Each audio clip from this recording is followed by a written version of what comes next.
2026 সালের এসএসসি পরীক্ষায় শৃঙ্খলা ও স্বচ্ছতা নিশ্চিত করতে নীরব বহিষ্কার বা সাইলেন্ট এক্সপেল ব্যবস্থা কার্যকর রাখার সিদ্ধান্ত নেওয়া হয়েছে। সম্প্রতি প্রকাশিত পরীক্ষা পরিচালনা সংক্রান্ত নীতিমালায় এই নির্দেশনা দেওয়া হয়েছে। নীতিমালা অনুযায়ী কোনো পরীক্ষার্থীকে সরাসরি হাতে নাতে আটক না করেও নিয়ম ভঙ্গ বা অসদুপায় অবলম্বনের অভিযোগে সাইলেন্ট এক্সপেল করা যাবে। এক্ষেত্রে শিক্ষার্থী তাৎক্ষণিকভাবে বুঝতে পারবে না যে তাকে বহিষ্কার করা হয়েছে, তবে পরবর্তীতে তার উত্তরপত্র বাতিল হিসেবে গণ্য হবে।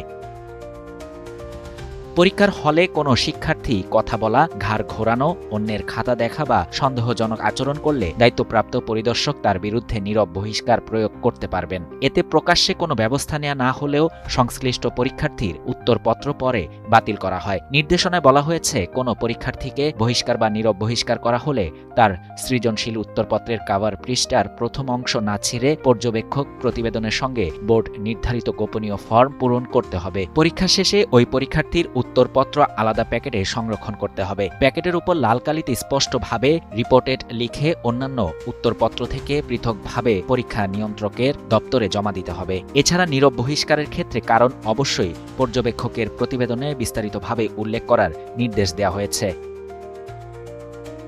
নীতিমালায় আরও বলা হয়েছে, নীরব বহিষ্কৃত পরীক্ষার্থীরা পরবর্তী পরীক্ষাগুলোতে অংশ নিতে পারবে, তবে পরবর্তী পরীক্ষাগুলোতেও তার সব উত্তরপত্র আলাদাভাবে জমা দিতে হবে এবং প্রতিটির সঙ্গে নীরব বহিষ্কারের বিষয়, পত্র ও কারণ উল্লেখ করে প্রতিবেদন সংযুক্ত করতে হবে। শিক্ষা বোর্ড সংশ্লিষ্টরা মনে করছেন, এই পদ্ধতি পরীক্ষার শৃঙ্খলা বজায় রাখা এবং অসদুপায় রোধে কার্যকর ভূমিকা রাখবে।